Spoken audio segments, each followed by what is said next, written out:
Hello, everyone. Thank you for joining us. We're just going to wait another minute or so to make sure that everyone who registered can get logged on with us.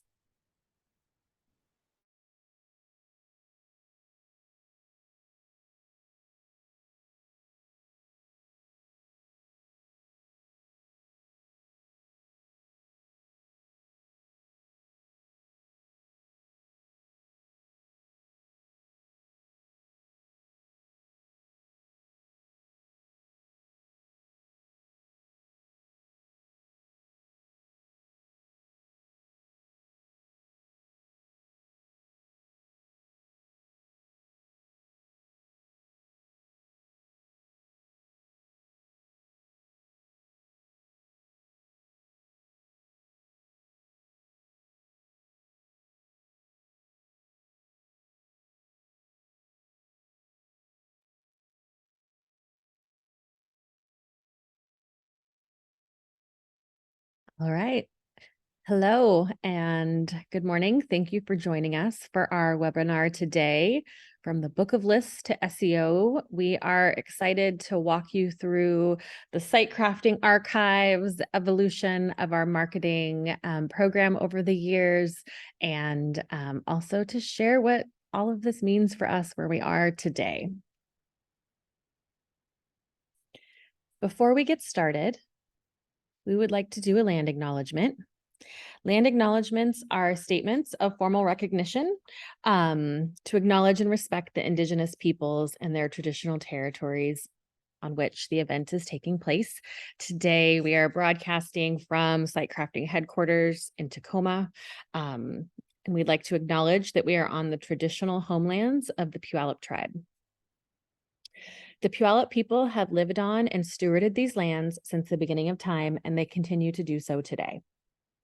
Site crafting is committed to thriving employees, organizations, and communities, and part of that commitment includes uplifting the voices, experiences, and histories of the Indigenous people of this land and beyond. We recognize this acknowledgement is one step toward true allyship, and as part of that, we accept our responsibility for understanding the continuing impact of the history on our local tribal communities. You can learn more about land acknowledgements on the Puyallup Tribe website.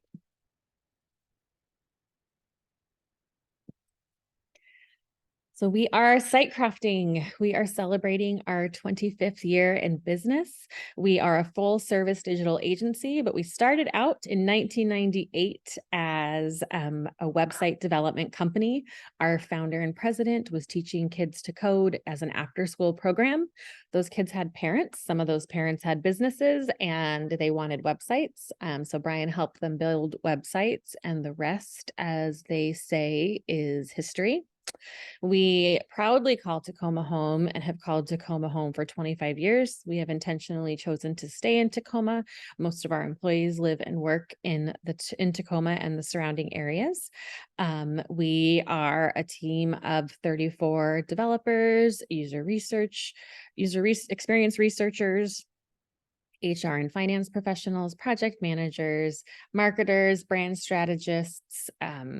There's 34 of us, and we also have 3 office dogs. Fun fact, on any given day, you'll find Frankie here on the left. Our office also doubles as a Star Wars appreciation site, Star Wars appreciation heritage site. If you ever stop by our office, and we hope you will sometime, we recently remodeled and we have lots of memorabilia in all of our conference rooms and office spaces. We also have cold brew on tap. So we hope you take us up on that offer to come on by.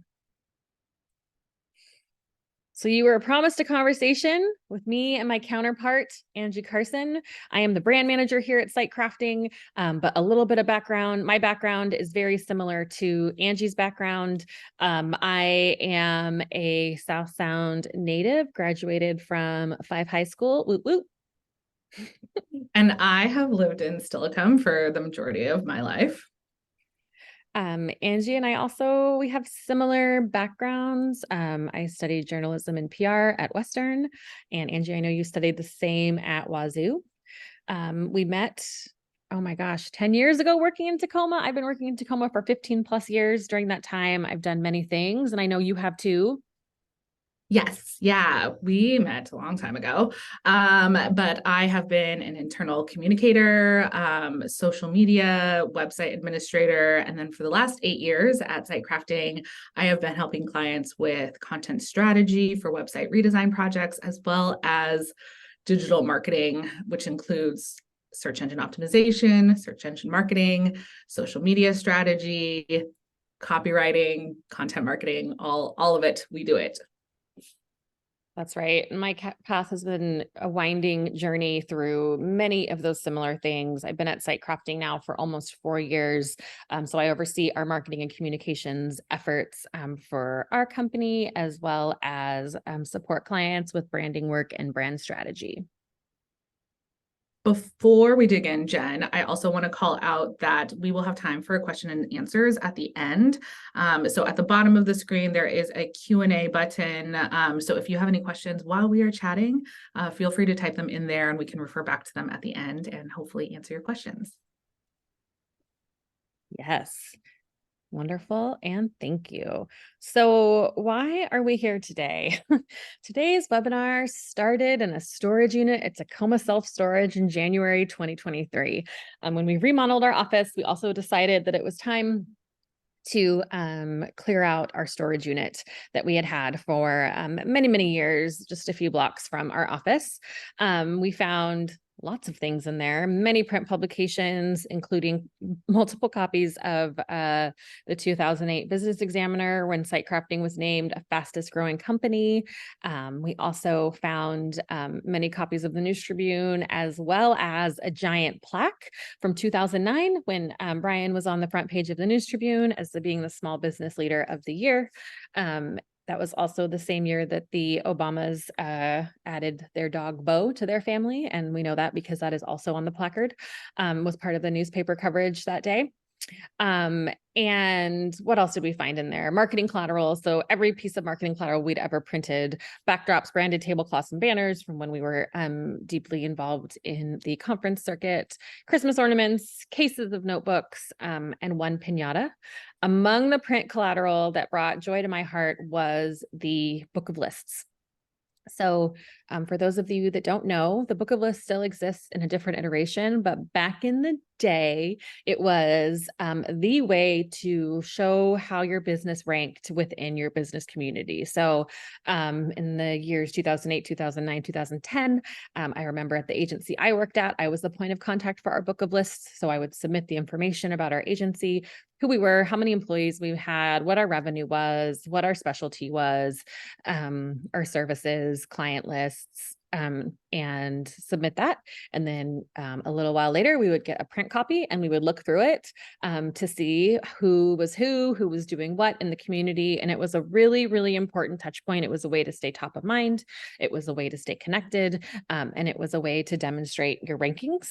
It's kind of funny to think about now because it's not really something that we do. We think about ranking in such a more dynamic and robust way. And so before we get started or go any further, I have a poll. We want to know, let me see, where's my poll?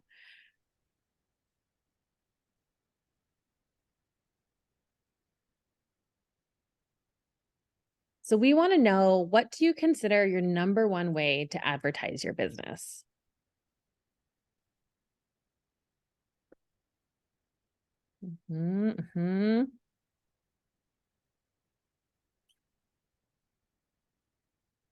All right, so I'm looking at the results, SEO, social media, some other. Nobody is saying print. Weird. I know. All right, so here you can see the results, SEO, social media, other. No one's saying Google Ads and no one's saying print. So that's great. That's great. Thank you for sharing that with us. So thinking about print, print really was a big part of what a lot of us were doing in the marketing realm. In 2014, that is when we started to see a shift and everyone turned to the internet. This headline on its own is a historical artifact. The internet it may catch on. It may catch on. So if you remember this time, Facebook was number one, Google Plus was a rising star. Now we're like, Google Plus who? But at the time, and Angie, you're going to have to help me remember, Google launched a social media network because why? I think it started as a way to be able to compete with all of the other social media channels, but they really encouraged people to use it because it could affect your SEO rankings. Mm-hmm. It is now Google Business, so Google Plus no longer exists. It was not a successful endeavor, but it's still important for people who are managing their business locations. Mm-hmm. Mm-hmm. So 2014, social media was coming into its own and businesses were starting to see the value of having an online presence. I think also people were turning to the web more and more to look for things. So that was it. It was much easier to get to rank or to be on people's radar by being on the web rather than relying on the tactics that had gotten businesses up to 2014. Another thing that's interesting about the year 2014 is SEO. It was similar, but different. Yes. Similar in that it was still very early in search engine optimization starting. So back in 1998, just when site crafting, you can see an early version of our website here, was becoming a company. It's also when Google really got its start. They didn't, if I'm remembering correctly, become a full-fledged search engine on its own until 2000, before it was Yahoo results that were powered by Google, or Yahoo with search results that were powered by Google. And so it was different. I like in the previous slide how it says it was the rough and tumble world of online. And that's kind of how SEO feels like if we go back. So it was in its early stages. The algorithm was much simpler. And it was pretty easy to understand what Google wanted. As long as you had really good basic website structure, you were listed on a couple of directories, and you had some keywords in there, it was more than likely that you were going to show up for the keywords that you were looking for, or it was easier to. And now everything is just much more complicated. The algorithms are much more advanced. Google is using things like natural language processing and really looking at the context of a page in addition to a keyword to see if you're worthy of ranking. And even then, you still need to provide unique, valuable content. You have to show that you are an expert, that you are trustworthy, and that your website has a good user experience. And even then, even after all of those things, it can still be really difficult to show up for competitive keywords. And so it's really shifted for sure, but similar. And that's kind of also why a lot of people have been turning to, or even back then, turned to content marketing hand in hand with search engine optimization. Yeah, content marketing wasn't really a thing. Keyword stuffing. It's so funny to think about that shift that we went through from just get all the keywords on the page to try to rank to this new idea of quality versus quantity when it came to connecting with people via content. I think this is also when marketing departments started to invest more in their content marketing efforts and started publishing more on their blogs. I also think of this time as like the golden age of influencer marketing, because it was before everybody's like second nieces and nephews were trying to be influencers. This is when there were really very few, and they functioned almost like their own small businesses, and businesses were trying to use influencers. I think this is around the time that Alaska Airlines was working with influencers for their Wanderlust campaign, and we started to see more conversation about it. It's also when site crafting was featured in the Business Examiner for having our own Instagram. So it was definitely a different time. What happened? Like, why was this happening, and how did this shift occur? Yeah, if you think about it, before, really the majority of the time to get word out about your business was through print media, right? We wanted to make sure that we were showing up in the Business Examiner or in magazines or in the News Tribune. And so we would often have to take our story and pitch that off to a reporter or someone to have them talk about us, talk about your company and be able to promote that way. I mean, in addition to things like the book of lists or yellow pages, right? Like it was all print media. And then suddenly you were able to not print, but you were able to publish content about yourself without having to go through that intermediary. And so not only did you have your own website as a channel to be able to talk about yourselves and promote what you do, you also had channels like Instagram or Facebook or LinkedIn. And so it really like exploded in the way that you were able to publish wherever you wanted, and be able to do it yourself without having to go through someone else. Mm-hmm. So on the subject of social, let's fast forward where we are today. This blows my mind. It's been big topic of discussion. It's been covered in lots of different news outlets. Social is the new search. So back in the day, social was about like connecting with people, bringing people together, cultivating community. There was that time that Facebook really invested in groups. I know businesses always saw it as like a lure, a way to cast out for people. You know, you'd post a link and that's how you drive people back to your website. But we've seen this complete shift and it's now about sharing and discovery. How did that happen?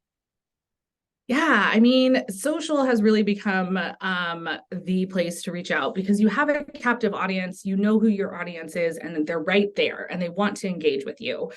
Whereas before, with just your website or even just the strategy that some businesses took when social first came out, it was just one-way communication. I'm just pushing out information to you. I just want you to know this, where now it's become more of a conversation, right? We're generating content from our social media users, we're reposting it, we're asking them questions. So it's really become much more important to engage rather than just push out. Again, that quality over quantity when it comes to social media. And I think the other big thing is the landscape of search is changing so drastically that people are turning to social media instead. So in 2021, TikTok dethroned Google as the top domain. They have more inquiries than Google, and people are using social as a way to search. Jen, you have a good example of how often your husband searches for things on social rather than on Google. Yeah, TikTok feeds my family pretty regularly. So my spouse is regularly looking for recipes and cooking things. When I ask him where he found it, he says he found it on TikTok. Yeah. And I think that's where people are going to search for things, in addition to the fact that Google is constantly changing its algorithm. It is a finish line that just keeps moving further and further away from us, especially as SEOs and digital marketers. It's really hard to keep up with the guidelines and how to optimize for our content and what we need to be doing or new tools that we should be using as well.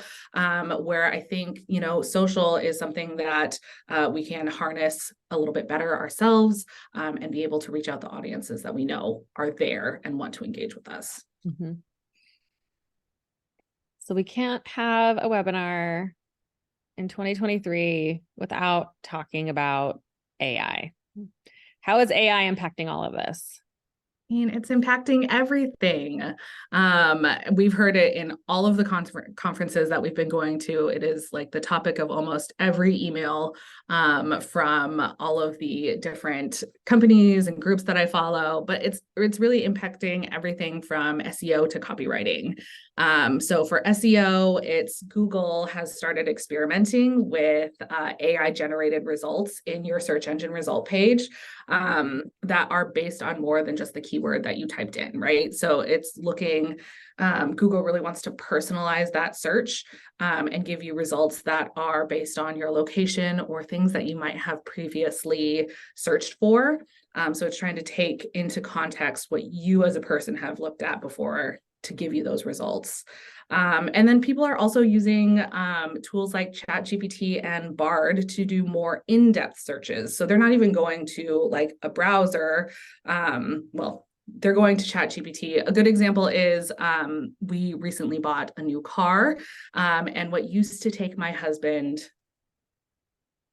months, weeks of researching every brand of car and seeing if it fit with the features that we wanted. He turned to ChatGPT and just typed in, I'd like to see every mid-size SUV with a third row and good cargo space. And we got an answer in a matter of minutes, which for me, thankfully, helped make our research process go by quickly so we could buy a car faster. But I mean, he turned straight to ChatGPT, to do that search rather than typing it into Google. When it comes to social and content marketing, AI, and again, tools like ChatGPT and Bard have taken, what used to take us days of brainstorming, researching, writing content, you could do in a matter of minutes. And so, what does that mean for those of us who are generating content for social media or our blogs or even just our website? And I think the answer is our philosophy at Site Crafting and with our team has been using AI as a tool rather than a crutch. Because if you think about it, if I am writing a blog post and my competitor is also using ChatGPT to write the blog post, if we're both using it, we both type in the same keyword, it's going to give us the same results. So how can we continue to stand out with our content, our social, our SEO, if we are all getting the same thing, if we're using AI tools? So what helps us stand out, Jen? Da, da, da, da. Brand. Oh gosh, I'm sorry about my clicking today, everyone. Brand is still your biggest asset. So here we have a very little circulated logo. This was our first logo. Internally there's controversy around what it is. Is it chopsticks? Is it paintbrushes? Is that the world in the middle of that thing? Our founder made this in clip art in 1998. And, we know that a brand is more than a logo, and Site Crafting has had many logos, many color palettes. We've changed a lot over the years from the services we provide to the team. But really, when we think about who we are, why we exist, and why we do what we do, that hasn't changed. And the proof was in some of the historical artifacts that we found in the storage unit. So in some really early press coverage about Site Crafting, the things Brian said about why our approach, our philosophy, why we do what we do, hasn't changed from where we are today. So brand really is the biggest asset amongst all these changes, right?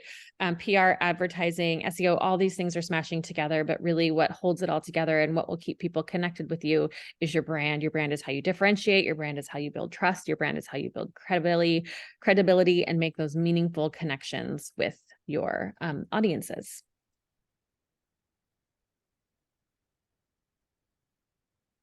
Our takeaway: holistic marketing strategies forever. So everything works better when it works together, and staying true to who you are and why you exist is the answer. In 2009, this is the cover of the Business Examiner. And when I think about staying true to who you are, I think about one of our developers, Axel, who is in this photo. And so one of the things that I love about this photo is I believe Axel's wearing a puka shell necklace, which is not on brand for who he is today. But it's a fun thing to see. So when you're thinking about what you're doing in the way of your marketing efforts, think about each of your strategies and tactics and how they're coming together. Yes. Yeah. It can be really easy to go down a rabbit hole and focus solely on social or focus on what you should be doing for SEO. But really, what you want to make sure you take a step back and do is look at how all of those strategies are working together as a piece of a pie, and how that is helping you and your business reach your marketing goals and your business goals. And that's what holistic marketing strategies will do for you. And if you don't take my word for it, we have some bonus slides with a very real and recent example of how SEO, PR, and marketing are colliding. I apologize if you're tired of hearing about Taylor Swift and Travis Kelce, but this is just a little too juicy for me to pass up. So we all know they are the hottest couple in the nation right now, and that she has recently attended a few of his football games, where Taylor Swift got a ton of coverage. Most specifically, we are going to talk about the Chiefs versus Jets game, where she just so much publicity. And very observant marketing brains found it very odd that the Jets specifically were mentioned in all of the news coverage, because that's not the team that Travis Kelce plays for. He plays for the Kansas City Chiefs. And so there was a conspiracy theory that came out that said that Taylor Swift is doing this all as a stunt to bury articles online of her private plane, the use of her private plane and the jet emissions that it has caused. So Jed, if you go to the next slide, you can see I found this on Twitter, courtesy of Brittany Muller, who is formerly of Moz, tweeted out this whole conspiracy theory. But if you look on the left-hand side, you'll see that if you typed in Taylor Swift jet emissions, you would see all of these, questions and answers people always ask about how Taylor Swift has the highest CO2 emissions among celebrities. And now, if you kind of start to type in Taylor Swift Jets, you will see all of this coverage about the Chiefs Jets games. And it has pushed the majority of these articles that were on the left down to page 2 or 3 of the search results, which is not where everyone looks. We know that as SEOs. Once you hit page 2 or 3, no one's looking at it. So there's also an article from Vulture that points out that this is not just a brilliant move by Taylor Swift's PR team, but it is also something that many celebrities have used in the past to hide bad PR or past scandals that they want to get rid of, is by doing something else to help hide those results. Other notable celebrities that have used this tactic include Kylie Jenner and Gwyneth Paltrow. But what I think it really shows is just how all of these things, PR, marketing, SEO, are colliding online, so that people are either talking about it or it's just kind of hidden. It works, it hides. So as Jen likes to say, I'm not new to this, I'm true to this. And the truth is that your brand will always be your biggest asset, and creating that holistic marketing strategy that includes SEO, social, content marketing, and all the other channels will be the key to your success. That's right. Thank you all so much. If you have any questions, we have just a few minutes left and we'd love to answer them for you. All right. We have some questions. How has Site Crafting adjusted their brand over 25 years in business? That's a great question. The adjustments have been cosmetic, right? So like I said, we have been, we are who we are. The things that Brian has said over the years about what we want to do, which is serve our clients, help our clients succeed. Like that really is what we're invested in as a company. And we have been since day one. So even though the way that that has shown up, or the way that we articulate that or demonstrate that through visuals or words or marketing collateral, or PR strategies has changed, but who we are and why we exist hasn't. Great, thank you. And how have you used AI for digital marketing? Ooh, good question. We have been experimenting with it. I wouldn't say that it's a tool that we regularly use, but we have tested it out on helping us create like title tags and meta descriptions based on keywords. And as I said earlier, we kind of use it as a tool rather than a crutch. So we use it just to help with efficiency, saving time, and then we will take that list of what ChatGPT has provided us and then refine it, right? So then we spend time taking our own expertise, knowing what we know about our clients, and making sure that it aligns with their goals before implementing. But it's been interesting to experiment with and see kind of the results, the prompts that we have to use to get it right. Thanks for sharing, Angie. All right, and one last question. What was the last thing that you searched in social? Well, for me, we recently added a bearded dragon to our family, and gave him his first bath. And I didn't know what bearded dragon bath time behavior was normal. So I watched some TikToks. For me, it was looking up outdoor Halloween decorations. So it is my husband's favorite holiday outside of Christmas, and he goes all out. So we have been researching fog and mist and bubble machines to put outside of our house for Halloween, along with lasers. Got to have the lasers.